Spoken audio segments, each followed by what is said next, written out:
నరసింహారావు, పశు వైద్య విశ్వవిద్యాలయం పశు వైద్య కళాశాల రాజేంద్రనగర్, పశు వైద్య మరియు పశు సంవర్ధ శాఖ విజయ్ డైరీ ఆధ్వర్యంలో కుప్పగండ్ల, తెల్ల పలుగురు తాండా, యంగంపల్లి, కుర్మిద్ద గ్రామాల్లో పశు వైద్య శిబిరాలను నిర్వహించడం జరిగింది.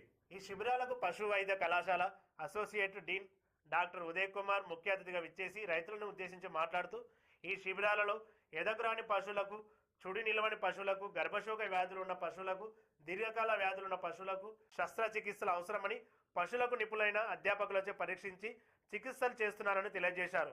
జిల్లా పశు వైద్య మరియు పశు సంవర్ధక అధికారి డాక్టర్ జీవి రమేష్ మాట్లాడుతూ, ప్రతిరోజు 4 గ్రామాలలో పశు వైద్య శిబిరాలు ఏర్పాటు చేశారు కాబట్టి ఈ సదవకాశాన్ని రైతులు వినియోగించుకోవాలని తెలిపారు.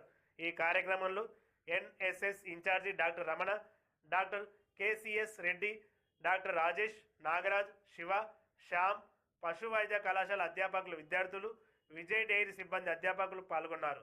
ఈ శిబిరాలలో 367 పశువులకు గర్భశోక వ్యాధుల చికిత్స, 72 పశువులకు ఇతర అనారోగ్యాలకు చికిత్సలు, రక్త పరీక్షలు, పేడ పరీక్షలు నిర్వహించారు.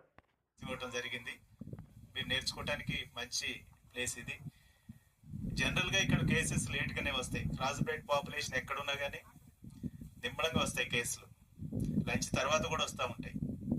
కాబట్టి నంబర్ ఆఫ్ 1 by 1 వస్తూ ఉంటాయి.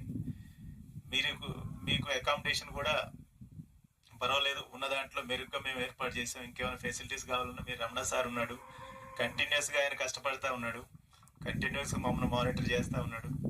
ఎవ్రీథింగ్ కానీ recognised in part of Nalgonda, part of Nagar Kurnool. ఆ బ్రీడ్ కూడా ఇక్కడనే ఉంది. కాబట్టి ఇక్కడ మీరు ఎన్ఎస్ఎస్ కోరుకోవటం, ఉదయ్ కుమార్ సార్ అడిగిన వెంటనే మేము ఇక్కడ ఏర్పాటు చేయండి అని చెప్పడం జరిగింది. గతంలోనే మీరు వనపర్తిలో చేశారు. అరే వనపర్తి వెళ్ళారు, మా దగ్గరికి వస్తే